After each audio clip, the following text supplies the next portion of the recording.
Selamat pagi pemirsa. Penyergapan konvoi kemanusiaan global Sumut Flotilla menuju Gaza oleh Israel memicu kecaman internasional karena dinilai sebagai pelanggaran kemanusiaan dan hukum internasional.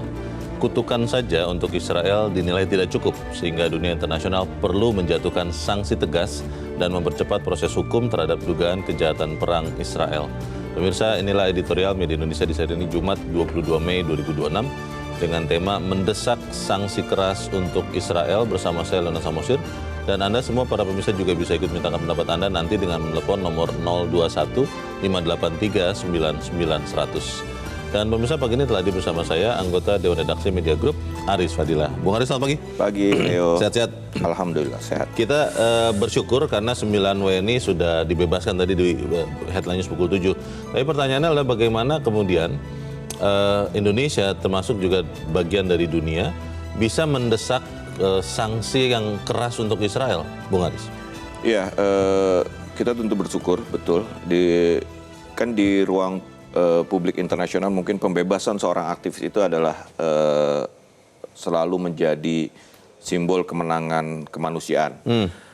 Publik merasa ada harapan, ada tekanan moral yang berhasil bekerja gitu ya. Tapi kan ini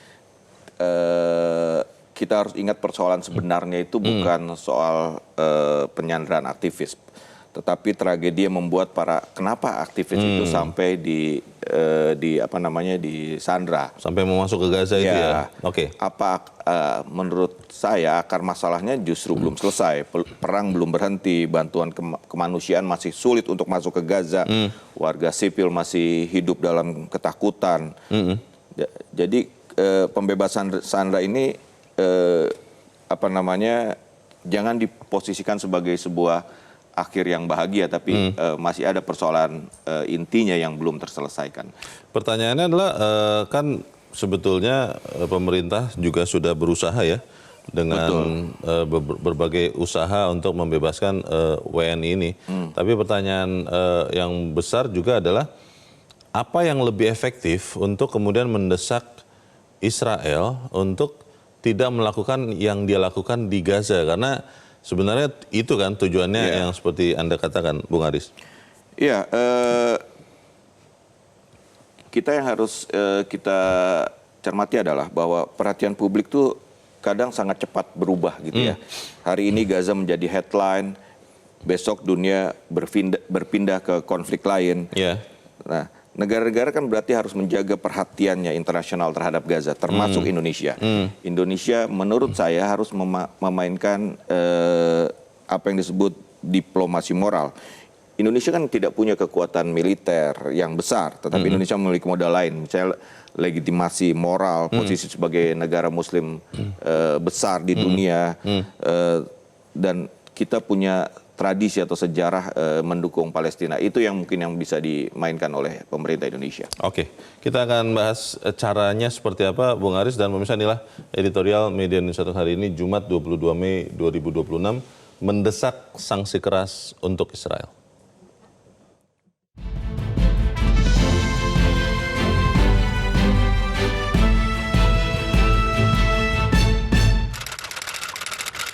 Mendesak sanksi keras untuk Israel.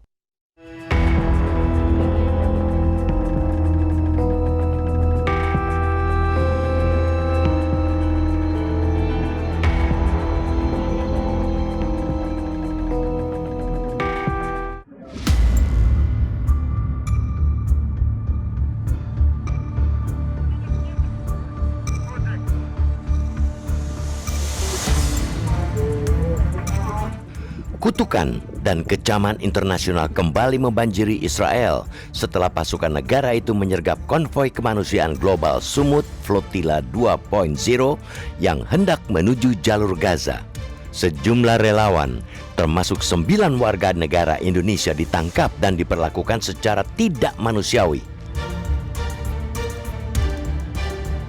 Dalam video yang beredar luas di media sosial, para relawan tampak dipaksa berlutut dengan tangan terikat di belakang tubuh mereka. Rekaman tersebut bahkan diunggah oleh Menteri Keamanan Nasional Israel, Itamar Ben-Gvir. Tindakan itu bukan sekadar pelanggaran etika perang, melainkan bentuk nyata penghinaan terhadap nilai-nilai kemanusiaan universal. Misi kemanusiaan seharusnya dilindungi, bukan dijadikan sasaran intimidasi militer. Relawan yang membawa bantuan bagi warga sipil Gaza tidak bisa diperlakukan layaknya penjahat perang. Karena itu, kutukan saja tidak cukup. Meskipun kemarin para relawan yang ditahan itu sudah dibebaskan, dunia internasional harus melangkah lebih jauh dengan mendesak pemberian sanksi tegas terhadap Israel. Selama ini berbagai kecaman hanya menjadi rutinitas diplomatik tanpa dampak nyata. Israel tetap melanjutkan operasi militernya, sementara korban sipil terus berjatuhan. Data Kementerian Kesehatan Lebanon menunjukkan betapa luas dampak agresi Israel di kawasan. Sejak 2 Maret, lebih dari 3.073 orang tewas dan 9.362 lainnya terluka akibat serangan di Lebanon Selatan, Lebanon Timur, dan pinggiran selatan Beirut. Angka itu memperlihatkan bahwa konflik tidak lagi terbatas di Gaza, melainkan telah meluas menjadi ancaman kemanusiaan regional. Pembebasan para relawan termasuk 9 WNI memang patut disyukuri. Namun, pembebasan itu tidak menghapus tanggung jawab Israel atas tindakan kekerasan dan pelanggaran hukum internasional yang telah dilakukan. Negara-negara dunia tidak boleh berhenti hanya karena aktivis akhirnya dilepaskan. Dewan Keamanan Perserikatan Bangsa-Bangsa harus mengambil langkah konkret, bukan sekadar mengeluarkan pernyataan normatif. Mahkamah Internasional dan Mahkamah Pidana Internasional juga perlu mempercepat penyelidikan terhadap dugaan kejahatan perang dan pelanggaran hak asasi manusia yang dilakukan militer Israel. Jika hukum internasional terus gagal ditegakkan, kredibilitas lembaga-lembaga global itu akan semakin dipertanyakan. Indonesia juga perlu mengambil peran lebih aktif.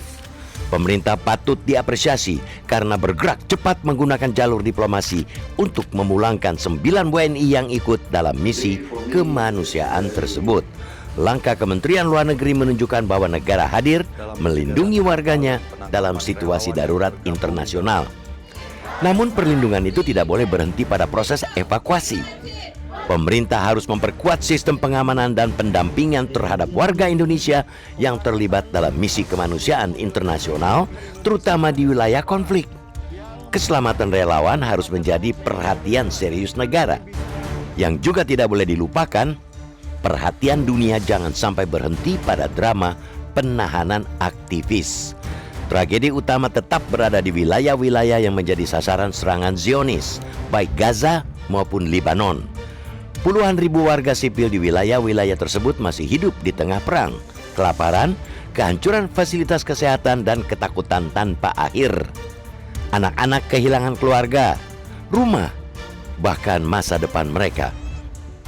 Selama dunia hanya sibuk mengecam tanpa tindakan nyata, penderitaan rakyat Palestina dan Lebanon akan terus berlangsung. Israel sudah terlalu lama dibiarkan bertindak tanpa tekanan serius dari komunitas internasional. Saatnya dunia membuktikan bahwa hukum internasional dan nilai kemanusiaan bukan sekadar slogan politik.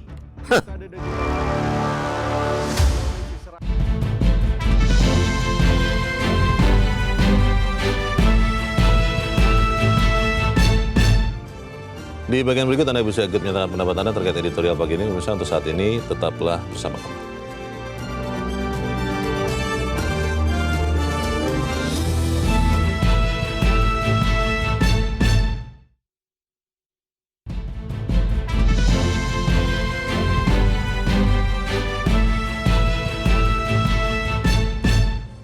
Terima kasih Anda masih bersama kami, dan sekarang kita akan mendengarkan dulu Bung Aris pendapat dari pemirsa Metro TV. Kali ini dari Banjarmasin, Kalimantan Selatan ada Pak Tasrik Usman. Pak Tasrik, selamat pagi. Selamat pagi Mas Leo, selamat pagi Bang Aris Fadilah. Assalamualaikum warahmatullahi wabarakatuh. Waalaikumsalam warahmatullahi wabarakatuh. Bagaimana Pak Tasrik, silakan Pak pendapat Anda Pak.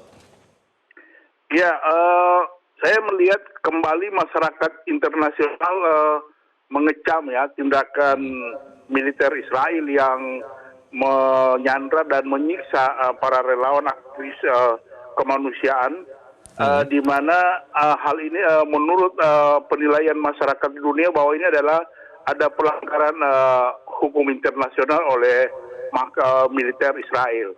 Nah, walaupun ini sudah kita termasuk WNI yang 9 orang itu sudah dibebaskan, tetapi tidak cukup sampai di situ. Indonesia bisa memainkan peran melalui Dewan Keamanan PBB untuk hal-hal seperti ini jangan lagi terjadi. Karena kan misi kemanusiaan ini tidak ikut-ikutan dalam urusan, tetapi ingin membantu masyarakat yang berdampak, misalnya seperti saudara-saudara kita di Gaza. Nah, untuk itu kita tahu persis Indonesia tidak punya hubungan diplomatik dengan Israel ya, tetapi kita bisa memainkan peran dengan politik bebas aktif, apakah itu melalui Dewan Keamanan PBB maupun melalui Amerika Serikat begitu. Terima kasih. Assalamualaikum warahmatullahi wabarakatuh. Waalaikumsalam warahmatullahi wabarakatuh. Terima kasih Pak Tasrik Usman di Banjarmasin, Kalimantan Selatan. Selamat pagi Pak. Lewat Dewan Keamanan PBB. Tapi pertanyaannya begini, Bung Aris, kan kita juga lihat ya, sebelum ada kejadian aktivis ini, Dewan Keamanan pun sudah berkali-kali sebetulnya mengecam Israel. Tapi kelihatannya Israel jalan terus saja. Kira-kira bagaimana? Ya, tadi kita ini dulu ya soal Pak Tasrik tadi bahwa ada pelanggaran HAM, ada ini kan berulang ya. Dalam kondisi perang saja tahanan perang tidak boleh diperlakukan sampai melanggar HAM. Nah, ini kan bukan tahanan perang, ini adalah aktivis kemanusiaan. Nah, itu satu sisi memang itu perlu diusut, perlu ada pertanggungjawaban dari pihak Israel. Nah, terkait dengan PBB, justru saya melihat bahwa kenapa sampai ada aktivis seperti Flotilla ini untuk kemudian masuk ke Israel, berusaha masuk ke Israel untuk membantu. Ya, ini karena sidang PBB terus berlangsung, seruan dari masyarakat dunia terus mengalir, tapi tidak ada perubahan, tidak efektif sehingga muncullah istilahnya gerakan suara dari rakyat publik. Nah, akar rumput ya. Akar rumput yang seperti Flotilla ini. Nah, ketidakpercayaan terhadap efektivitas komunikasi internasional ini yang harus dijawab. Dan Indonesia mungkin bisa berperan di situ sebagai tadi kita sebut sebagai negara Muslim terbesar di dunia, bahwa walaupun harus kita tegaskan ya bahwa ini bukan konflik agama ya. Betul. Ini adalah konflik kemanusiaan. Nah, disitulah Indonesia harus bisa memainkan perannya di PBB untuk terus selalu menyuarakan, minimal menyuarakan bahwa ada yang konflik kemanusiaan yang sangat serius di Gaza. Ada yang berpikir begini, Bung Aris, selama ini kan sekutu terkuat dan yang paling sering didengar oleh Israel adalah Amerika Serikat, dan Indonesia punya hubungan yang baik dengan Amerika Serikat, apalagi di masa pemerintahan Presiden Prabowo yang sangat akrab dengan Presiden Donald Trump. Ada yang mengatakan begitu. Apakah mungkin kemudian diplomasinya dilakukan semacam melingkar seperti itu, sehingga ketika Indonesia bisa meyakinkan Amerika untuk meyakinkan Israel untuk menghentikan apa yang dilakukan yang di Gaza, mungkin itu akan lebih efektif ketimbang menempuh jalur formal yang sebenarnya memang harusnya dilakukan lewat PBB tadi. Kira-kira bagaimana? Ya, saya justru apakah Amerika di bawah Donald Trump akan meminta Israel. Ya, kita lihat saja ketika negara lain banyak mengecam soal penyanderaan aktivis Flotilla, toh Amerika diam saja kan, tidak mengecam gitu loh. Seorang bilang ini standar ganda HAM di Amerika, dan memang selalu sering seperti itu. Nah, saya justru lebih menyoroti dalam konflik yang berkepanjangan, itu ada yang bisa mungkin disebut kelelahan empati. Nah, itu yang tidak boleh terjadi, bahwa dunia marah, media memberi perhatian besar, solidaritas internasional tinggi, tetapi ketika perang berlangsung lama, perhatian mulai menurun, artinya korban sivil hanya menjadi angka statistik. Disitulah yang tadi saya sebut soal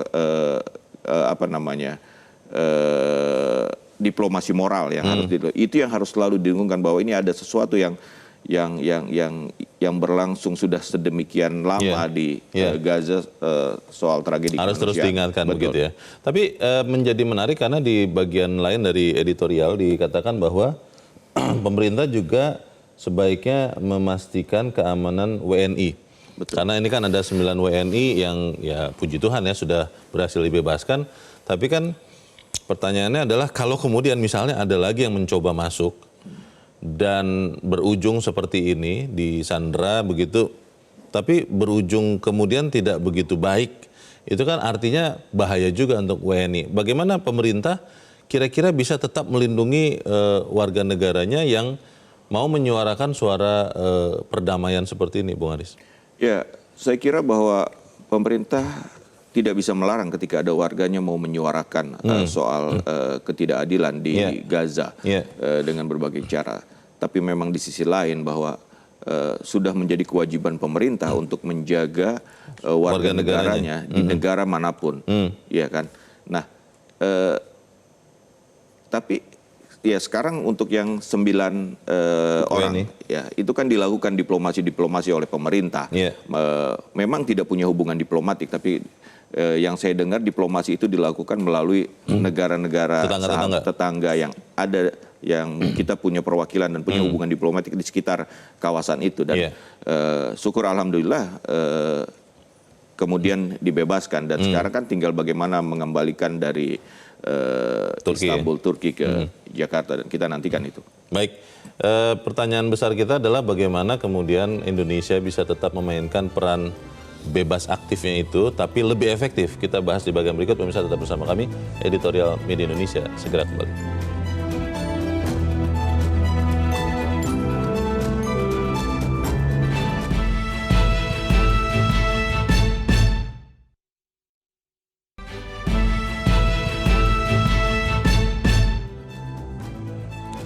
Terima kasih Anda masih bersama kami dan kita ada di bagian akhir diskusi kita pagi ini. Bung Aris, kira-kira apa yang kita Indonesia bisa lakukan untuk lebih efektif lagi menekan Israel untuk menghentikan tindakannya yang menekan kemanusiaan? Ya, saya kira tetap harus melakukan, gini lah, ini kan pertemuan internasional sudah sering dilakukan, kecaman sudah, seruan gencatan sudah. Tapi kekerasan terus berlangsung. Jadi memang harus apa ya?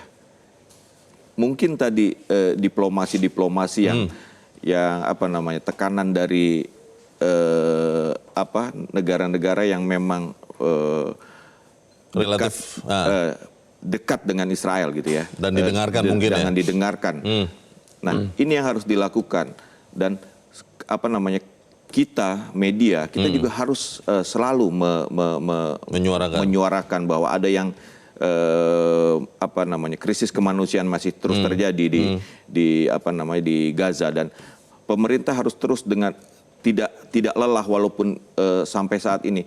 Gini, pembebasan aktivis flotila ini bisa menjadi contoh bahwa Israel pun apa namanya, masih mendengar ketika negara-negara negara-negara lain itu mengecam apa yang dilakukannya. Itu bisa menjadi contoh menurut saya bahwa mereka juga mendengar apa namanya, mungkin takut atau apa terhadap kecaman-kecaman yang terus terjadi.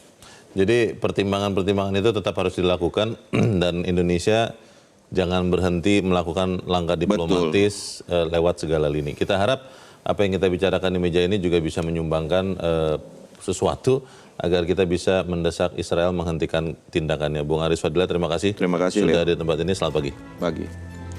Pemirsa, penderitaan rakyat Palestina dan Lebanon akan terus berlangsung kalau dunia hanya bisa mengecam tanpa tindakan nyata. Ini seharusnya jadi momen pembuktian bahwa hukum internasional dan nilai kemanusiaan bukan sekedar slogan politik. Saya Leonard Samusi, terima kasih Anda sudah menyimak Editorial Media Indonesia pagi ini. Terus jaga kesehatan Anda, terus jaga nurani Anda. Selamat pagi, sampai jumpa.